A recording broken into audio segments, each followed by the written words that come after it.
आज हम आयव्यय खाते के बारे में पढ़ेंगे। आयव्यय खाता,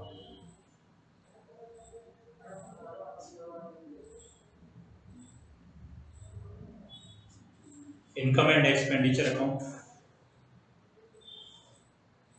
बार बार में आपको यही बात समझाई जा रही है कि आयव्यय खाता गैर व्यापारिक संस्थाओं द्वारा बनाया जाता है। इस खाते के माध्यम से गैर व्यापारिक संस्थाएं बचत अथवा घाटे की स्थिति को ज्ञात करती है।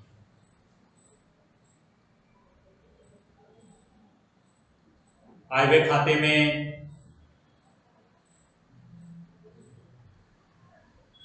आयगत प्राप्तियां और आयगत भुगतान लिखे जाते हैं। समायोजनों को ध्यान में रखा जाता है। एक क्वेश्चन हम ले रहे हैं आरबीडी में, पेज नंबर 157 पर एक क्वेश्चन आपको दिया हुआ है। मैं उस क्वेश्चन को ले रहा हूं। आप देखिए, आपको प्राप्ति एवं भुगतान खाता बना करके दिया हुआ है। कुछ अतिरिक्त सूचनाएं आपको दे रखी हैं। इसकी सहायता से आयव्यय खाता आपको बनवाया गया है और वर्ष के अंत की बैलेंस शीट भी आपको बनवाई गई है। ऊपर हेडिंग डालेंगे हम income and expenditure account. Income and expenditure account. आप देखिए, ये जो खाता बना रहे हैं हम, ऊपर हेडिंग डालेंगे इनकम एंड एक्सपेंडिचर अकाउंट।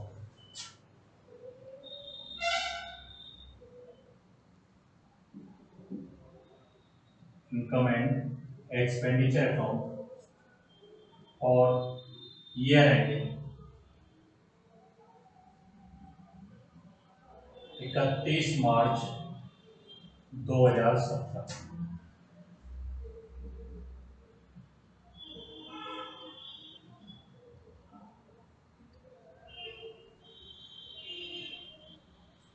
चार कॉलम बनाएंगे हम इसमें।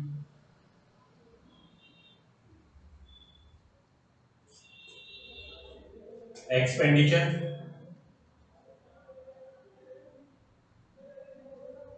एक्सपेंडिचर अमाउंट,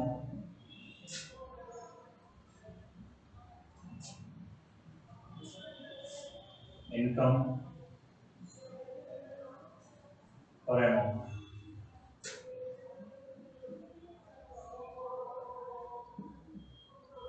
चार कॉलम बनाएंगे हम।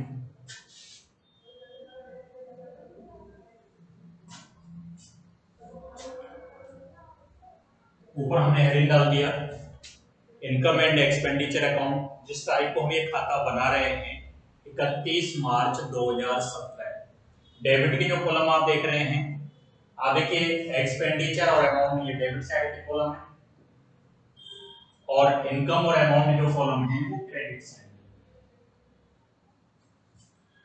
अब क्वेश्चन में आप देखिए कि आपको दे रखा है कि वेतन जो दे रखा है 6800 रुपए वेतन आपको दे रखा है और नीचे अतिरिक्त सूचनाओं में भी वेतन के 500 रुपए बकाया है। To salary 6800। टू सैलरी कितना दिया हुआ है? 6800 रुपए सैलरी के दिए हुए हैं। इसमें 6800 रुपए की जो सैलरी दे रखी है, नीचे आपको सूचना में दे रखा है कि वेतन के 500 रुपए साल के अंत में बकाया हैं और वेतन के 500 रुपए साल के अंत में बकाया हैं जोड़ेंगे हम add outstanding salary, add outstanding salary 6800 रुपए तो वेतन के चुका दिए गए हैं और 500 रुपए साल के अंत में और बकाया है। बाहर आपके 7300 रुपए दिखाए जाएंगे।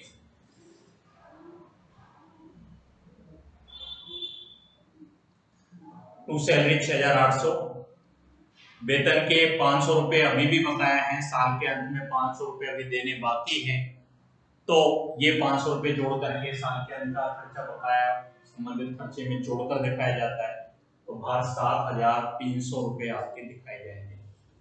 सैलरी के बाद में मैं देख रहा हूं कि आपको दे रखा है सामान्य खर्चे 950 रुपये दे रखे हैं, और सामान्य खर्चे जो 950 रुपये दे रखे हैं टू जनरल एक्सपेंसेस,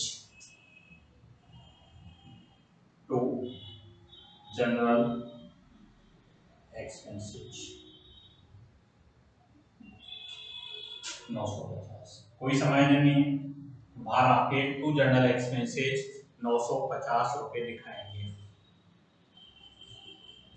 इसके बाद में आप देखिए जनरल एक्सपेंसेस के बाद में आपको दे रखा है कि समाचार पत्र जो दे रखे हैं न्यूज़पेपर, टू न्यूज़पेपर्स 1450,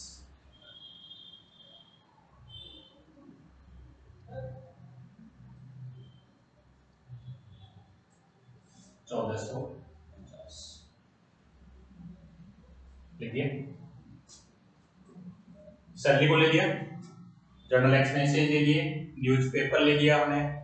इसके बाद में आपको जो दे रखा है नगर पालिका कर दे रखे हैं, म्युनिसिपल टैक्स आपके दे रखा है आगे के 400,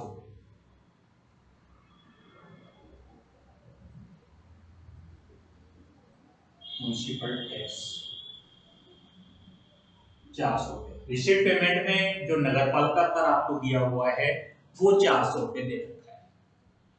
लेकिन अतिरिक्त सूचनाओं में अगर आप ध्यान देंगे आपको लिखा हुआ है कि नगर पालिका कर जो है वो 30 जून 2017 तक का छुपाया गया है। ध्यान दें, नगर पालिका कर 30 जून 2017 तक का छुपाया गया है।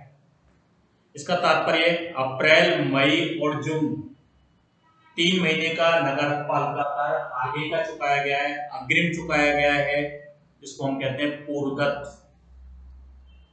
400 रुपये 12 महीने के हैं, 3 महीने के नगर पालिका कर आगे के चुकाए गए हैं, अर्थात 100 रुपये पूर्वगत भुगतान किया गया है, अग्रिम भुगतान किया गया है। नहीं चुकाए जाने चाहिए थे। 31 मार्च 2017 को हम मना रहे हैं, 31 मार्च 2017 तक का ही पेमेंट होना चाहिए था। लेस करेंगे हम प्रीपेड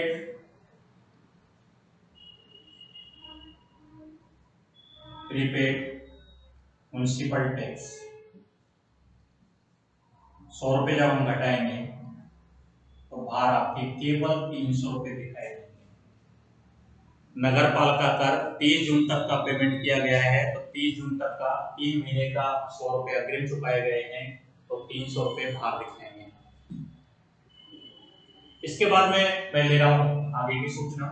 आगे के आपको दे रखा है कि मजदूरी जो है वो 8,300 रुपये की थी, कोई खर्चा नीचे समायोजन में नहीं दे रखा, तो to wages 8,300,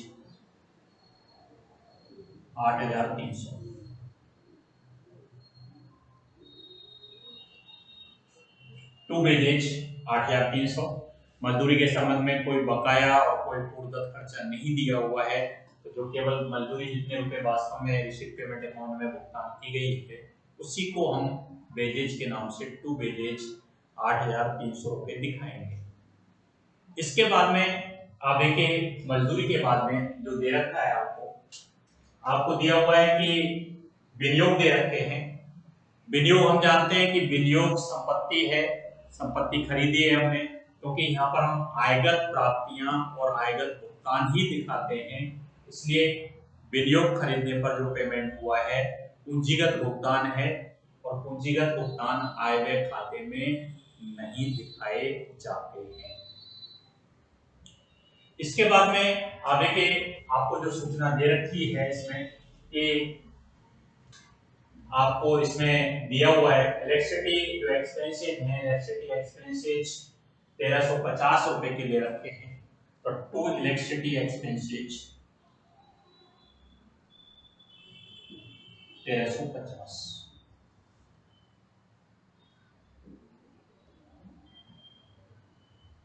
to electricity expenses 1350। कोई समायोजन नहीं है इसका।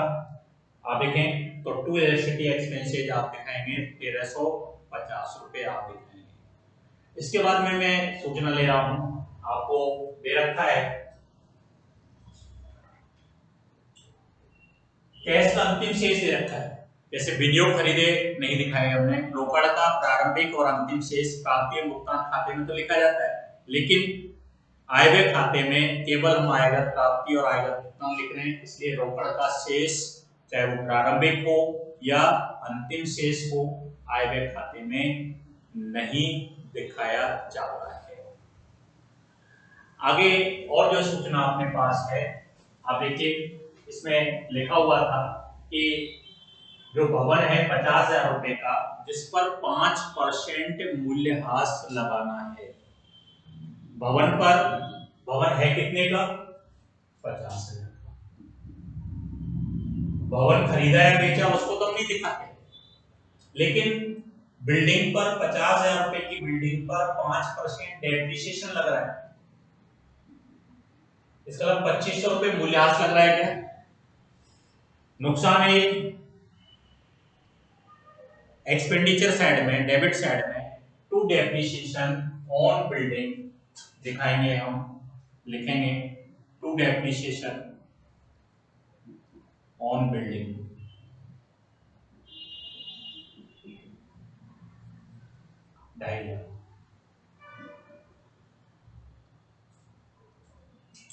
टू डेप्रिसिएशन ऑन बिल्डिंग 2500 रुपए। भवन कितने रुपए का था? 50,000 का। कितना परसेंट मूल्यह्रास लगा रहे हैं हम साल के अंत में? 5% मूल्यह्रास लगा रहे हैं, तो 50,000 रुपए का 5% 2,500 रुपए का नुकसान है। तो टू डेप्रिसिएशन ऑन बिल्डिंग जब हम बैलेंस शीट बनाएंगे तो 50,000 रुपए की बिल्डिंग में से 2,500 रुपए का डेप्रिसिएशन घटा करके 47,500 रुपए की संपत्ति ही साल के अंत में बैलेंस शीट में दिखाई जाएगी। आगे देखिए, आपको जो सूचना और है कि रिसिप्ट साइड में जो दे रखा है, सबसे पहले मैंने पहले भी कहा आपको कि कैश का ओपनिंग और क्लोजिंग बैलेंस नहीं दिखाए जाते, लेकिन सब्सक्रिप्शन दे रखा है, चंदा दे रखा है। आपको महत्वपूर्ण पॉइंट है ये सब्सक्रिप्शन। सब्सक्रिप्शन चंदा। चालू वर्ष हमारा 2017 चालू वर्ष है, तो आप देखिए प्राप्त चंदा जो दिया हुआ है आपको 2015-16, 2016-17 और 2017-18 3 साल का चंदा दे रखा है। हम 2016-17 का चंदा लेंगे 20,500 रुपए। चालू वर्ष का जो चंदा प्राप्त हुआ है 20,500। चालू वर्ष में जो चंदा प्राप्त हुआ है कितने रुपए लिया है? 20,500 रुपए चंदा लिया है। लेकिन नीचे अतिरिक्त सूचनाओं में आप देखेंगे पहला ही पॉइंट दे रखा है कि क्लब के 500 सदस्य हैं। कितने सदस्य हैं क्लब में? 500। और क्लब के जो 500 सदस्य हैं, एक सदस्य 50 रुपए वार्षिक शुल्क लिया जाता है चंदे के रूप में। ध्यान दें बच्चों, 500 सदस्य हैं, एक सदस्य 50 रुपए वार्षिक, तो 500 सदस्यों से 50 रुपए वार्षिक के हिसाब से 25,000 रुपए चंदा चालू वर्ष में प्राप्त होना चाहिए था। कितने सदस्य हैं? 500। एक सदस्य कितने चंदा देता है साल भर का? 50 रुपए। तो कुल कितना चंदा चालू वर्ष में मिलना चाहिए था? 25,000 रुपए प्राप्त होना चाहिए था, लेकिन हमको प्राप्त केवल कितना हुआ है? 20,500। अर्थात 4,500 रुपए कम प्राप्त हुए। क्या ऐसी आय जो हमने कमा ली लेकिन प्राप्त नहीं हुई है? ऐसा चंदा जो हमने कमा लिया, अर्जित कर लिया, लेकिन प्राप्त नहीं हुआ, अर्थात प्राप्त होना है। ऐड साल के अंत में ये चंदा मिलना था, ऐड एक्रूड सब्सक्रिप्शन 4,500, तो भार जो हम दिखाएंगे 25,000। चंदा प्राप्त हुआ 20,500, एड एक्रूड सब्सक्रिप्शन 4,500 रुपए, साल के अंत में 4,500 रुपए और बकाया रह गए प्राप्त होने थे। 25,000 में से केवल 20,500 ही प्राप्त हुए हैं, तो भार हम 25,000 रुपए चंदे के रूप में आपके दिखाएंगे। इसके बाद में आप देखिए डोनेशन शब्द दे रखा है, दान प्राप्त हुआ। दान प्राप्त हुआ, दान दो प्रकार का होता है, सामान्य दान जो बिना किसी उद्देश्य के प्राप्त होता है, जिसको हम आयकर प्राप्ति मानते हैं, और एक विशेष दान, विशिष्ट दान जो किसी कार्य विशेष के लिए प्राप्त होता है। तो ऐसी स्थिति में आप देखिए जो हम ये दान दिखाएंगे बिना उद्देश्य के प्राप्त हुआ है, सामान्य दान है, आयकर प्राप्ति मानेंगे। बाय डोनेशन 6,550, कितने रुपए दान प्राप्त हुआ है? 6,550 रुपए डोनेशन के प्राप्त हुए हैं। कोई उद्देश्य विशेष के लिए दान प्राप्त नहीं हुआ है, इसलिए हम इस दान को किस प्रकार की प्रकृति का माना है? आयकर प्रकृति का माना है। तो बाय डोनेशन दिखा दिया 6,550। आगे हम देख रहे हैं अन्य प्राप्तियां हुई हैं 9,000 रुपए की। तो अन्य जो प्राप्तियां हैं बाय अदर रिसीट्स,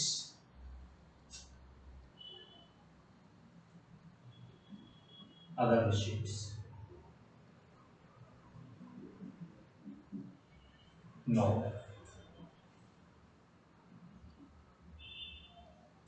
अन्य प्राप्तियां हुई, कोई नीचे कोई और समायोजन नहीं है इससे संबंधित, तो बाय अदर रिसीट्स जो हम दिखाएंगे वो कितने रुपए दिखाएंगे? आप 9,000 रुपए दिखाएंगे।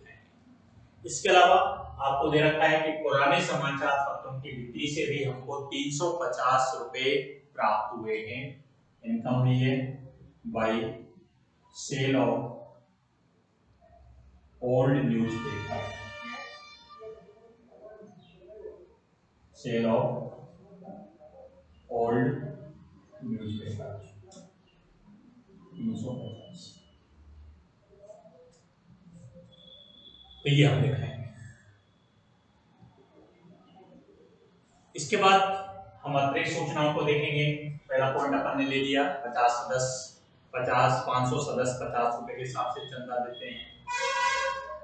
दूसरा पॉइंट नगर पालिका कर का हमने ले लिया, वेतन के बकाया, वो पॉइंट आपके आ गया। एक जो पॉइंट था कि विनियोगों पर 5 माह का 12% की दर से ब्याज उपार्जित है। अब हम ये देखेंगे कि विनियोग थे कितने रुपए के? विनियोग 20,000 रुपए के थे। आप देखिए 20,000 रुपए के विनियोग थे वर्ष के प्रारंभ में।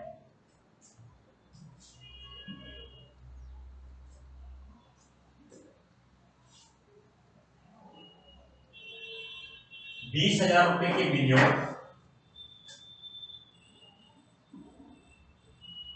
12% से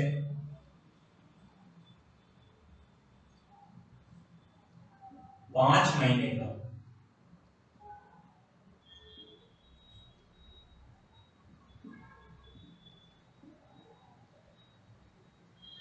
1,000 रुपए ब्याज उपार्जित है।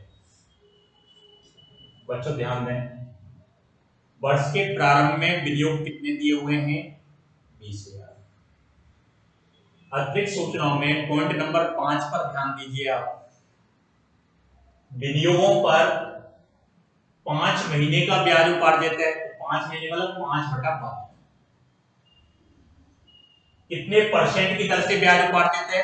आपको दिया हुआ है क्वेश्चन में 12% की दर से, तो 12% इंटू 12/100। तो 20,000 रुपए का 12%, 12/100 इंटू 5 महीने का ब्याज 5/12, 1,000 रुपए ब्याज उपार्जित है।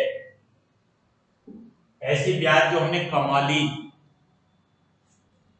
लेकिन प्राप्त नहीं हुई है। ऐसी ब्याज, ऐसी आय जो कमा ली गई है लेकिन प्राप्त नहीं हुई है, अर्थात प्राप्त होनी है, हमारे लिए इनकम है। विनियोग को तो हम नहीं दिखा रहे थे क्योंकि उसको पूंजीगत मान रहे थे, लेकिन विनियोग पर प्राप्त होने वाला जो ब्याज है, जो ब्याज उपार्जित है by accrued interest, accrued interest on investment, by accrued interest on investment.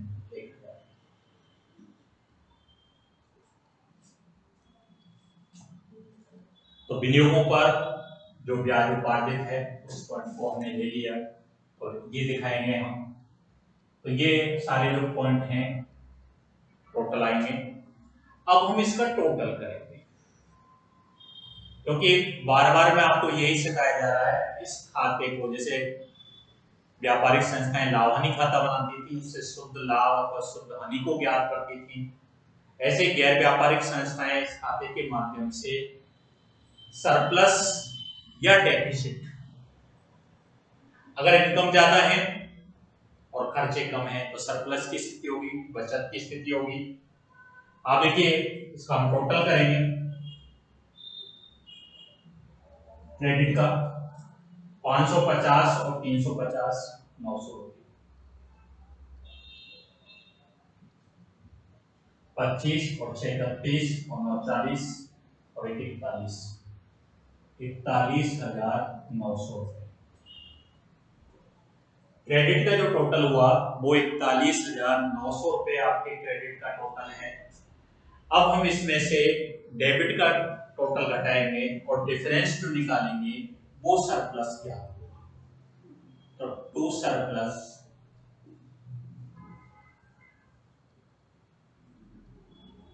300 और 1250, 1300, 1700, 2000, 2300, 2650 और 500, 3150।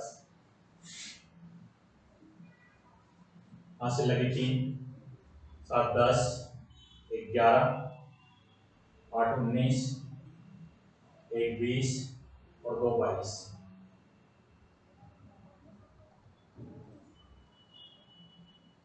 22,150 एक्सपेंडिचर का टोटल है और 41,900 रुपये इनकम का टोटल है। इनकम कितनी हुई 41,900 रुपये, खर्चे कितने हो रहे हैं 22,150 रुपये। आय अधिक हैं और खर्चे कम हैं, क्या ज्ञात होगा सरप्लस 19,750 और दोनों तरफ का टोटल हमारा 41,900। बच्चों कौन सा खाता तैयार हुआ है ये हमारा आय व्यय खाता, इनकम एंड एक्सपेंडिचर अकाउंट आपके बना है। कहीं भी कोई समस्या नहीं है, केवल एक वेतन का पॉइंट आया था, बकाया वेतन संबंधित खर्चे में हमेशा साल के अंत का बकाया वेतन जोड़ के दिखाया जाता है, इसमें कोई दिक्कत थी नहीं। जर्नल एक्सपेंसेस, न्यूज़पेपर ऐसे कैसे दिखाए। नगरपालिका कर में थोड़ा सा देखना था आपको कि 3 महीने का अग्रिम चुकाया गया था, नहीं चुकाना चाहिए था, इसलिए हम संबंधित खर्चे में से इसको घटा के दिखाया है, अग्रिम चुकाया गया खर्चा। इलेक्ट्रिसिटी एक्सपेंसेस ऐसे कैसे लिखना है। बिल्डिंग पर आपको कहा था कि 50,000 रुपए के भवन पर कितना परसेंट मूल्यह्रास लगाना है, आपको 5% से 2,500 रुपए आपको मूल्यह्रास लगाना है। आप देखें एक चंदे पर अपन ने ध्यान दिया था, सब्सक्रिप्शन में 3 साल का दे रखा था, लेकिन हमारा वर्ष चालू वर्ष 2016-17 है, तो 2016-17 का हमने चंदा लिया था 20,500। क्वेश्चन में साफ लिखा था कि 500 सदस्य हैं और एक सदस्य कितने रुपए चंदा देता है 50 रुपए चंदा देता है, तो 25,000 रुपए चंदा मिलना चाहिए था।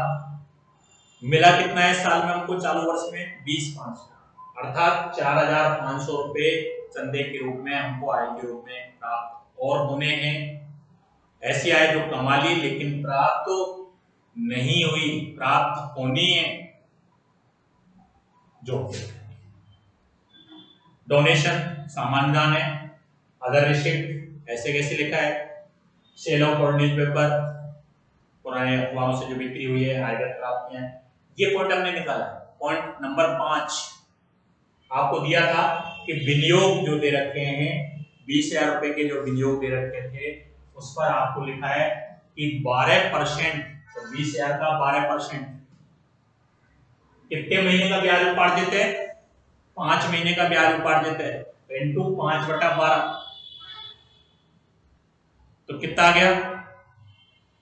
1,000 रुपए ब्याज के और मिलने हैं हमको, आय प्राप्त होनी है, एक्रूड इंटरेस्ट।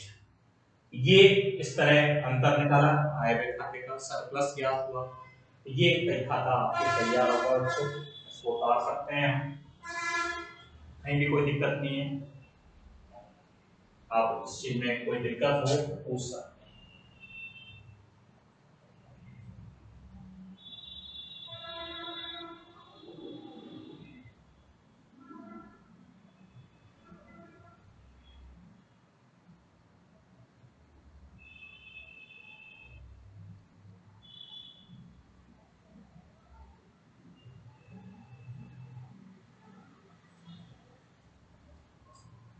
आय व्यय खाते के बाद में इस क्वेश्चन में आपसे बैलेंस शीट बनवाई गई। बैलेंस शीट वर्ष के अंत की बैलेंस शीट बनवाई गई है।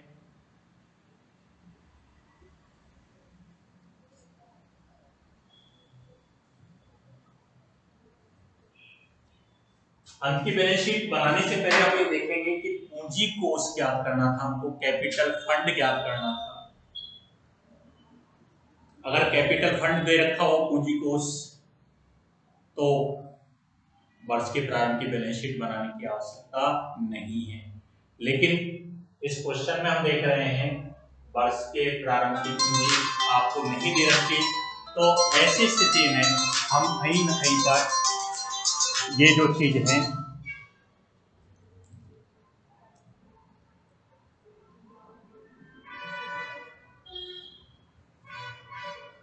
बैलेंस शीट बनाएंगे। हम balance sheet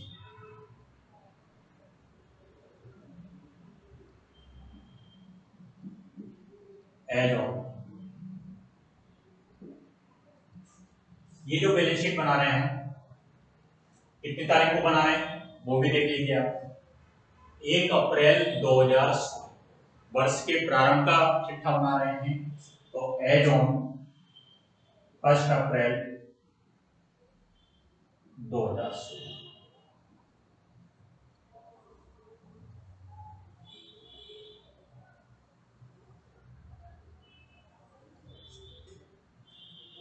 liabilities amount, assets और अमाउंट।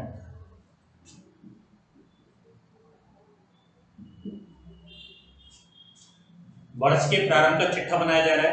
आप कहेंगे किस लिए बना रहे हैं? हम पूंजी कोष ज्ञात करने के लिए हम वर्ष के पहले दिन की आपके बैलेंस शीट आपके बना रहे हैं।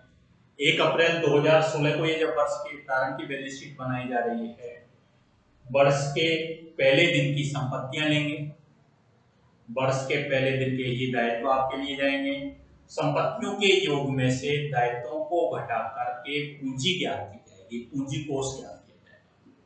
अब हम ये देखेंगे कि हमको वर्ष के पहले दिन क्या क्या बैलेंस शीट में दे रखी है, बैलेंस शीट से संबंधित आपकी जो सूचनाएं है उसको आप देखिए। सबसे पहले आप देखिए रिसिप्ट एंड पेमेंट अकाउंट दे रखा है और उसमें 1 अप्रैल 2016 का 1 अप्रैल 2016 को हम बनाना है। कैश का ओपनिंग बैलेंस दे रखा है, कैश इन हैंड दे रखा है, कैश इन हैंड कितना दे रखा है? 11,100। वर्ष के प्रारंभ का कैश दे रखा है, प्राप्ति भुगतान खाते का जो शेष है, प्रॉफिट का जो प्रारंभिक शेष है वो आपको दे रखा है। इसके अलावा आप देखिए एक्रूड सब्सक्रिप्शन दे रखा है हमको, चंदा जो प्राप्त हुआ 600 रुपए,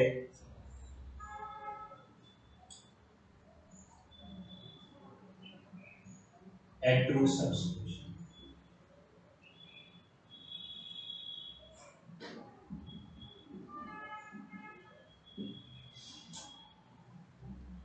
600। चंदा जो है चालू वर्ष में प्राप्त हुआ है, तो जो गत वर्ष का जो चंदा था वर्ष के पहले दिन तक बकाया ही था, प्राप्त नहीं हुआ था, वर्ष के दौरान प्राप्त हुआ है। तो 600 रुपए जो चंदे के हैं वो आपके असेट्स में 600 रुपए आपके दिखाए जाएंगे। इसके अलावा आप देखिए आपको जो दे रखा है कि बिल्डिंग आपको दे रखी है 50,000 रुपए की, और 50,000 रुपए की जो बिल्डिंग दे रखी है उसको हम दिखाएंगे यहाँ पर 50,000 रुपए की बिल्डिंग है।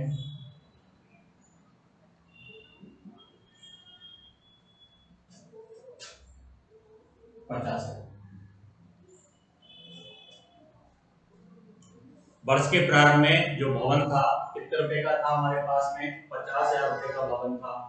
तो ये सूचनाएं थी। कैश दे रखा है, प्राप्ति भुगतान खाते का ओपनिंग बैलेंस, चंदा जो गत वर्ष का था चालू वर्ष के दौरान प्राप्त हुआ है, इसका वर्ष के पहले दिन तक प्राप्त होना बाकी था, भवन दे रखा है। तो टोटल जो हुआ हमारा 61,700। डाइट में कुछ और है नहीं, तो कैपिटल फंड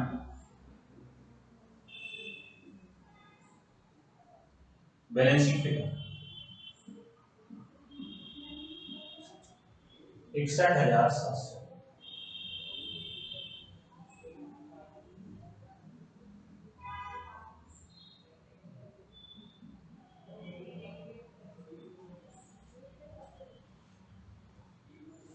बैलेंस शीट का टोटल करेंगे हम, और ये पूंजी कोष ज्ञात कर लिया हमने कैपिटल फंड के नाम से 61,700 रुपए। ये पूंजी कोष जो है वो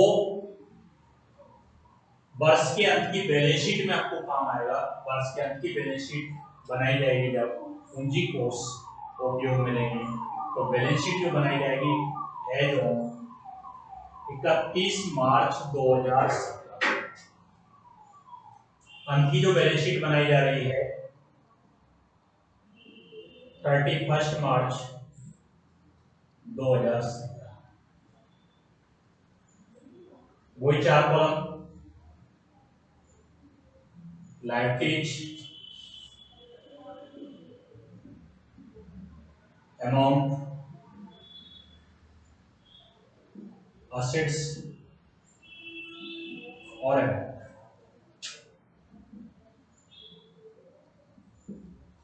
वर्ष के अंत की हम बैलेंस शीट बना रहे हैं, और वर्ष के अंत की जो बैलेंस शीट बना रहे हैं उसमें भी सूचनाएं लिखी जाएंगी, और जो दे रखे हैं अपने को अंत की बैलेंस शीट में।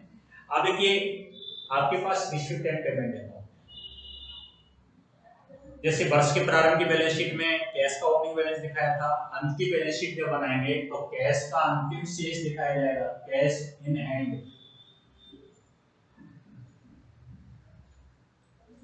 कैश जो दे रखा है 9,250, कैश इन हैंड जो दिया हुआ है 9,250 रुपए आपके कैश दे रखा है।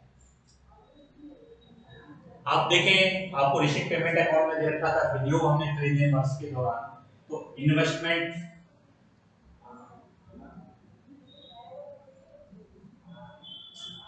विनियोग खरीदे 20,000 रुपए के, तो इन्वेस्टमेंट दिखाएंगे हम 20,000 रुपए। कैश दिखा दिया, इन्वेस्टमेंट दिखा दिया। अब देखें विनियोगों पर 5 महीने का ब्याज उपार्जित था, इसमें टोटल भी दिखा सकते हैं, अलग से भी दिखा सकते हैं। Accrued interest on investment,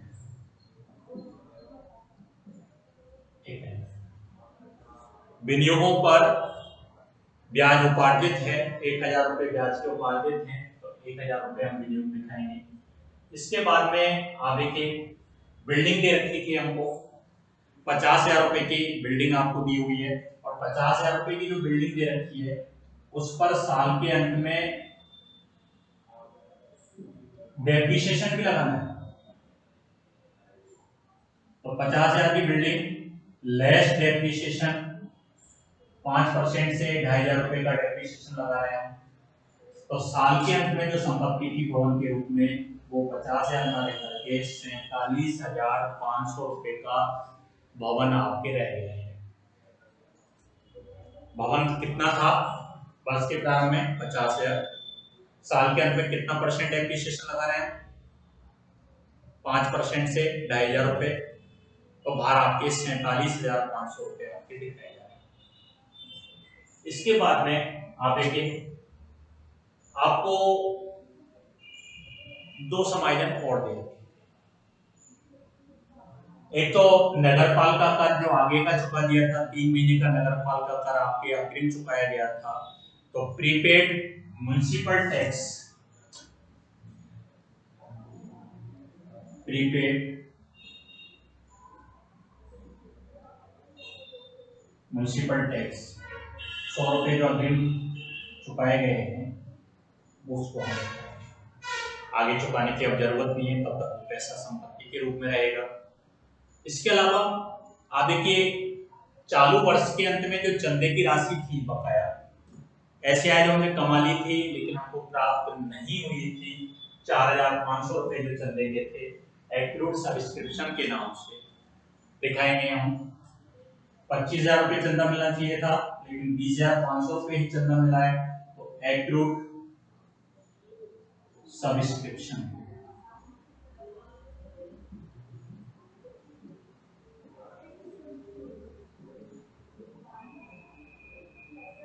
4,500, accrued subscription के नाम से आप कितना दिखा देंगे 4,500 रुपए चंदे के अभी भी बकाया है, तो वो आपके दिखाया जाएगा।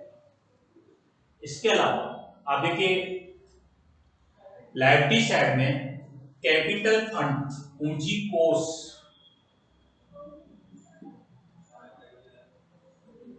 कैपिटल फंड हमने अभी वर्ष के प्रारंभ की बैलेंस शीट बनाई थी, पूंजी कोष 61,700 रुपए की कैपिटल निकली थी। इस पूंजी कोष में आय व्यय खाते से जो सरप्लस ज्ञात हुआ था उसे हम जोड़ेंगे एड सरप्लस,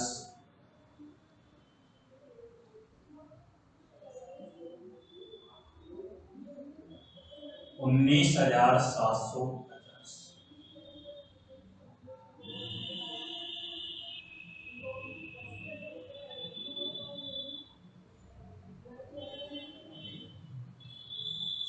बाहर 81,450 रुपए। 16-17 चालू वर्ष है, लेकिन हम देखें चालू वर्ष में आगे का चंदा भी हमको प्राप्त हुआ था 2017-18 जो अगला वर्ष है उसका चंदा चालू वर्ष में ही प्राप्त हो गया, तो ये जो चंदा प्राप्त हुआ अगले वर्ष का subscription received in advance for next year, subscription received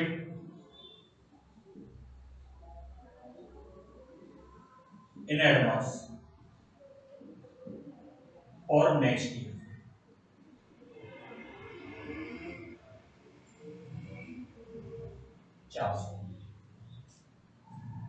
चंदा जो अगले साल का हमको मिल गया चालू वर्ष में ही, आगे की साल के लिए हमारे ऊपर ये दायित्व है, इसलिए मैंने इसको लायबिलिटी साइड में दिखाया सब्सक्रिप्शन रिसीव्ड इन एडवांस।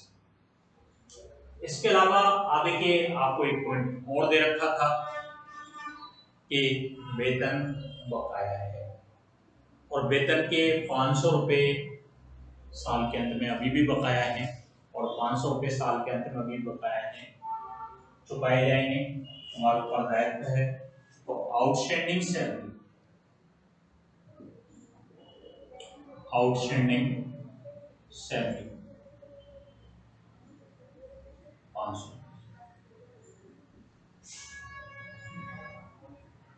ये बैलेंस शीट तैयार।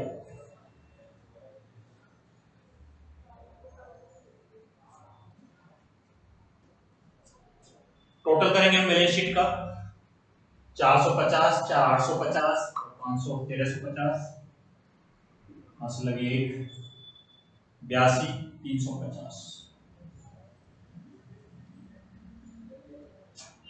250 और 750 और 850, 500, 1350, हासिल लगी 1, 5 और 52 एक 53 और 20 73 और 9